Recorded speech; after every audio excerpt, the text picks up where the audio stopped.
I'm officially changing my title. I really like that one a lot better than mine. So, experience is the best teacher. I think we've heard a lot today about how unpleasant experiences are particularly good teachers.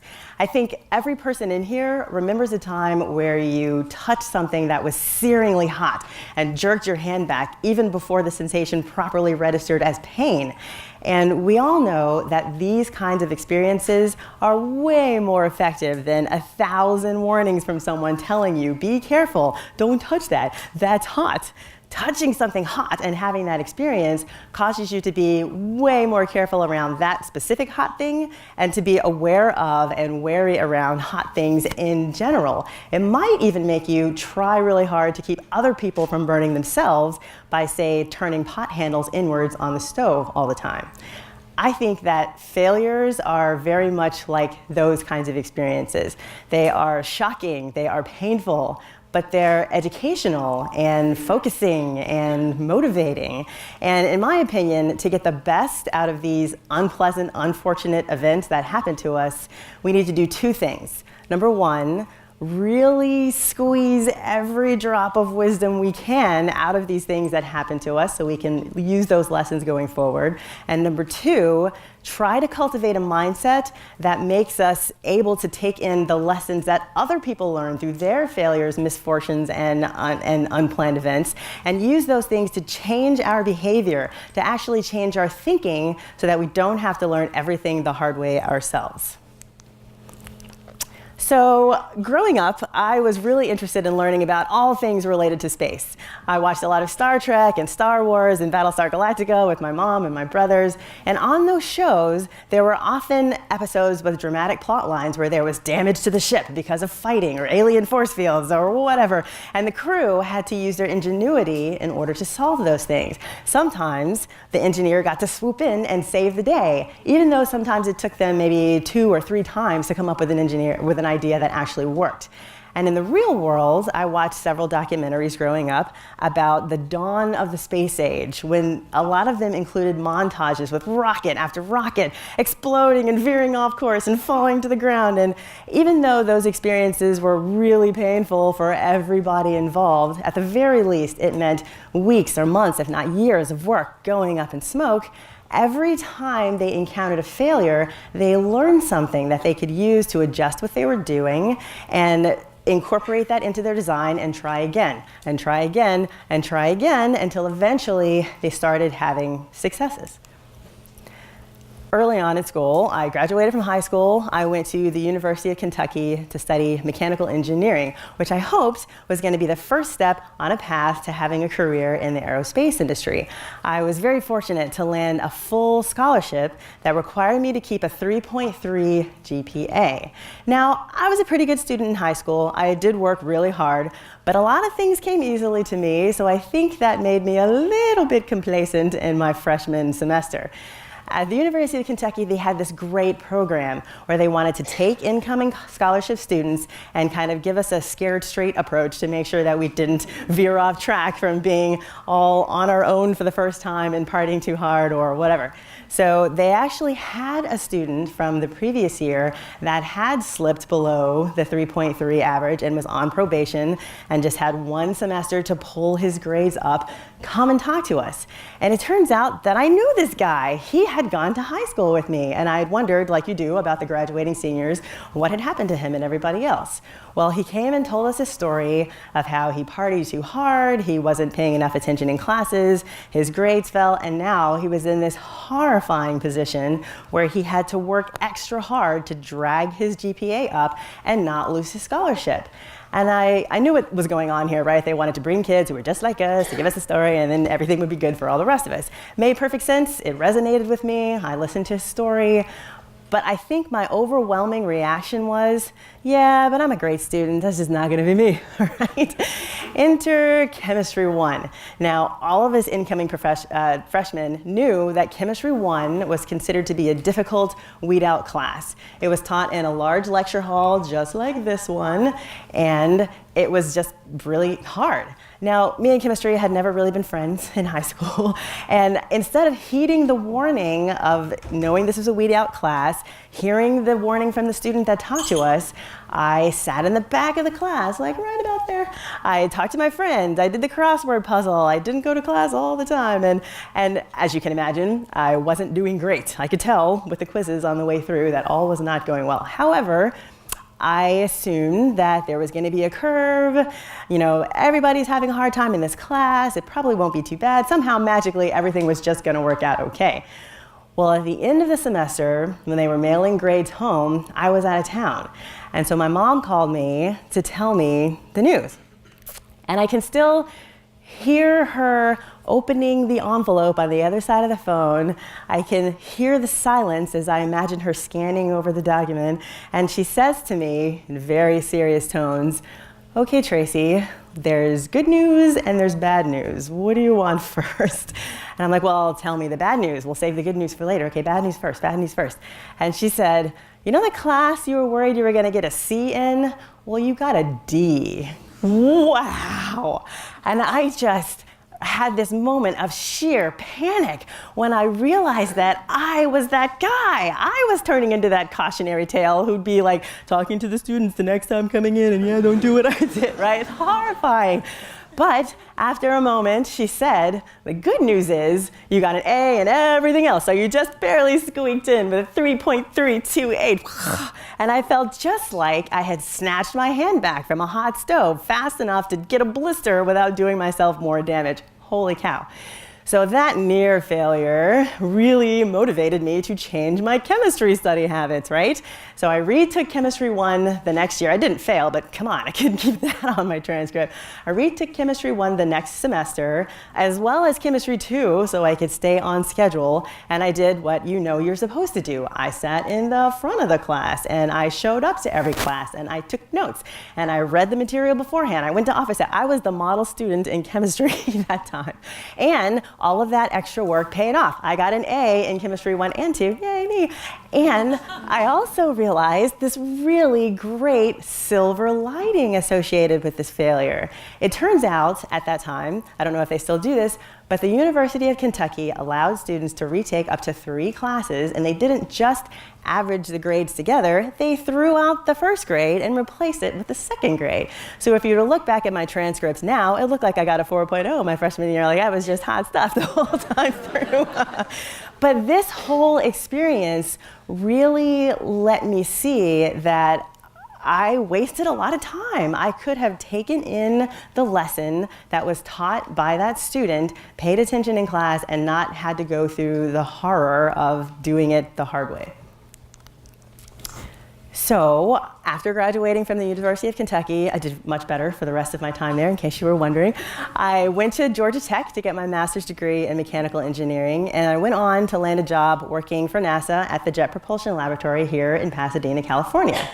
And I was embedded early on as a systems engineer working on the Mars Reconnaissance Orbiter project. Now, if you're not familiar with that role, a systems engineer's job is to work very closely with people who are specialists in a variety of areas around a spacecraft or a project like propulsion and thermal and flight software or ground data systems and navigation, all of that jazz, and ensure that all of those things were being designed in a way that they were going to come together smoothly and work in order to accomplish the overall mission goals.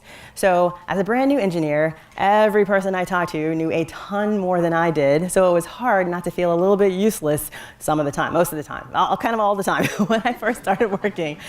And the thing that was great is I realized that at the lab, the more senior engineers actually appreciated when junior engineers asked questions about something that would drive a deeper discussion about the work that we were doing.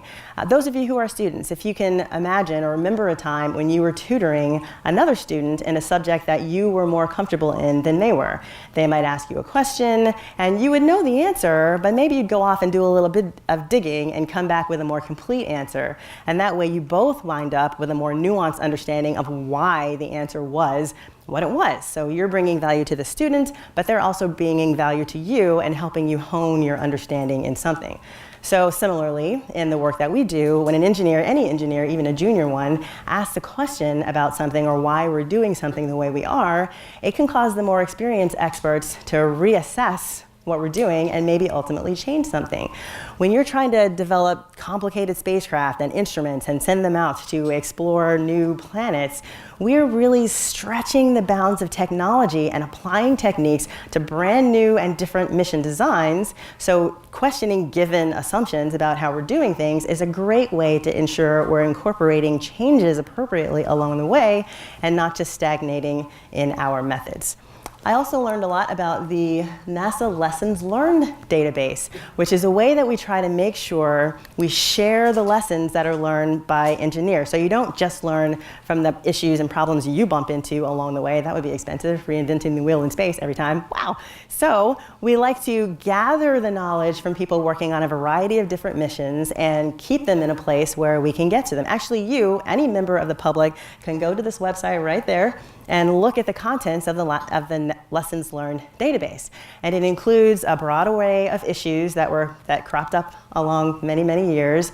And the engineers have described what happened and how they resolved the issue, and also generalized lessons that can be extracted from that and applied to more missions going forward. It is a really big solar system out there. When we send spacecraft like the Mars Reconnaissance Orbiter to Mars or Juno to Jupiter, we're sending them tremendously far away. For example, the Earth is 93 million miles away from the Sun. And that is a big distance. When we say things like million this, billion that, your brain doesn't really do anything with that number.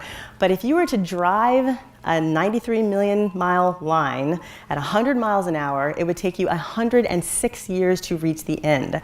Mach 1 here on the Earth at sea level is 760 miles an hour. That would still take you nearly 14 years to reach the end.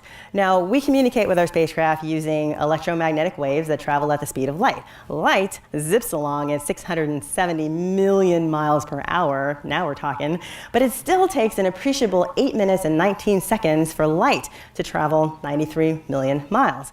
Now, when we're communicating with our spacecraft from the Earth, sometimes the Earth is on the other side of the Sun from Mars and Jupiter. Mars is farther away from the Sun than the Earth is, Jupiter is farther still.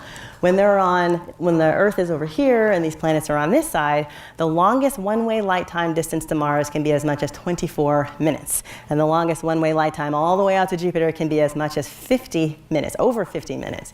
And so we really cannot just joystick those spacecraft while they're out there. We have to make sure they can take care of themselves in time-sensitive situations where we can't just send them commands and tell them what to do.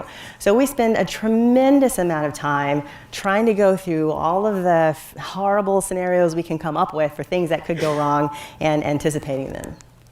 For example, this is one of the kinds of tools that we use. This is called well, this isn't it, I'll show you in a second. It's called a mission fault tree, where we try to take a very critical event in the mission, like launch, for example. If launch does not go right, it is game over for everyone. And we take launch and we say, well, let's break that down into all the major things that could go wrong to make launch not be successful. For example, maybe your spacecraft is not producing power, or it's losing power, or something in a temperature sense, a component is getting way too hot or getting way too cold. Maybe you don't have a communications link with the spacecraft. Maybe you're not even on the right trajectory, and so on and so on. We think of all those big major things that could go wrong. And then we'll take each one and expand it out. Well, why aren't you producing power? Well, maybe my solar arrays did not deploy when they were stowed up on the launch vehicle.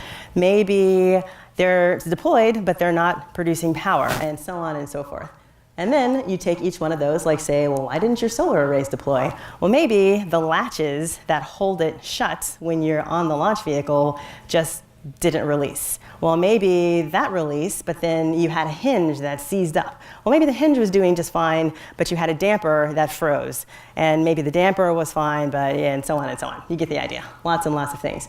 And we keep going and do that for every branch and sub-branch and sub-branch and so on and so on. Hundreds of items for each of these major events that you might want to choose. And when we get down to the things that are like the leaves on the end, for each one of those, we say, well, how do we either prevent that thing from happening, like say in our latch valve, on our damper issue, we're never going to let anything get anywhere near cold enough for a damper to freeze, okay? And That, or you make the spacecraft be capable of dealing with it even if it does happen. Like in the latch example, maybe you have 2 pyro valves that will fire and only one of them needs to fire for the whole thing to let go. And then for each one of those things, we figure out a way to prove to ourselves that either robustness or prevention is going to work by doing some analysis or some test or some inspection and so on and so on. This is an incredible amount of work, but it's important because once our spacecraft is hundreds of millions of miles from us, we can't go whack it with a wrench and make something work. So we have to do all of this stuff up front. This is just one of the many ways we try to go about problem-proofing our spacecraft.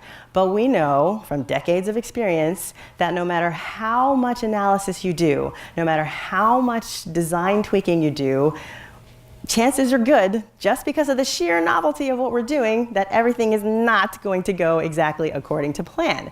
But the idea is, if we spend this much time beating down all the issues we can possibly think of, the ones that slip through are hopefully ones that we can just deal with in flight.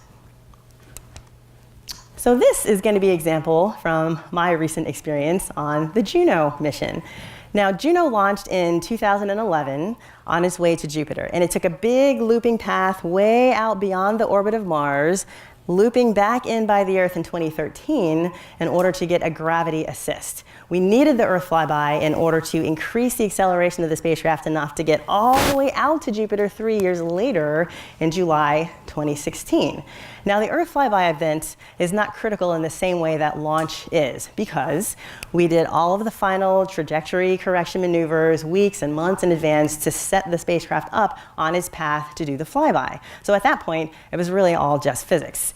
Now, we were doing some things with the spacecraft, like turning instruments on and allowing them an opportunity to take data from the Earth as a practice run for when we finally got all the way out to Jupiter. So we were interested in the spacecraft still doing stuff.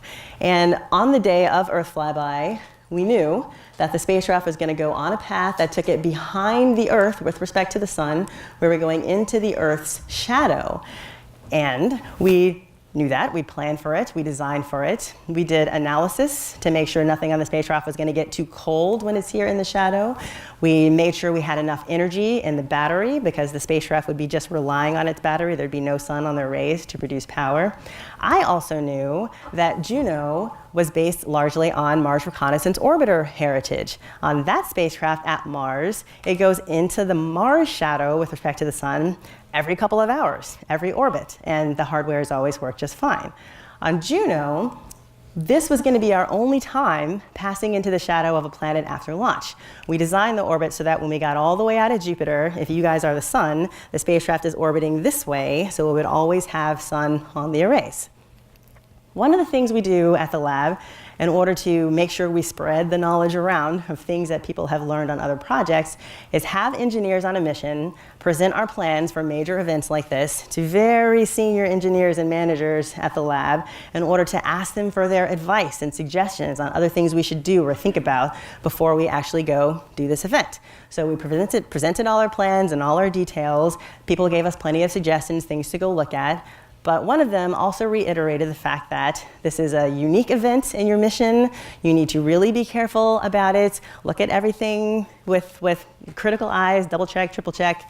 We totally agreed. We had already done that, but we went back and did it again. We looked at our analysis some more. We did a couple of additional cases.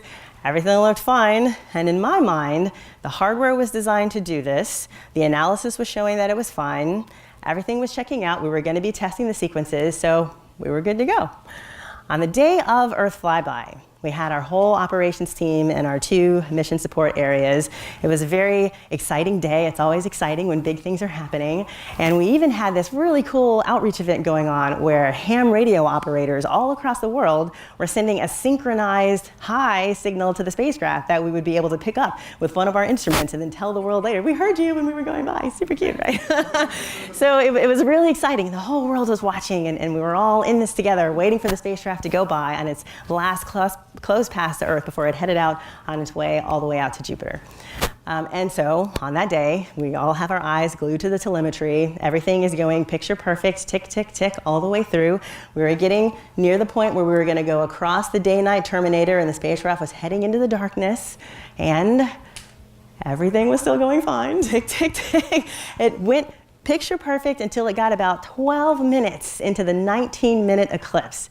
And then the spacecraft was monitoring its internal power state. It hit a limit that we told it to respond to and turned all the instruments off and turned its antenna back to Earth and sent the message that something was wrong with it.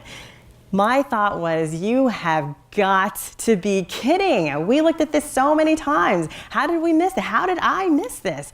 Now, the first thing you're concerned about when something like this is happening is the spacecraft healthy and safe? And happily, we could see in the telemetry that it was. But we needed to wait until we got all the data down so we can figure out exactly what had happened. And it was a long and complicated story, but it boils down to a few things. Number one, there was a little bit of a design change between MRO and Juno in the power system, which wasn't being quite reflected in the traditional way we were still doing the power analysis on the ground. And there was a little conflation between how we chose the initial starting battery charge level and the level that we had programmed it to respond. Spacecraft are only going to do what you tell them to do, right? So this whole thing kicked off a long investigation for us and an improvement of our power analysis process. And the silver lining of that is we spent a lot more time and effort on that than we might have if Earth Flyby had gone completely fine.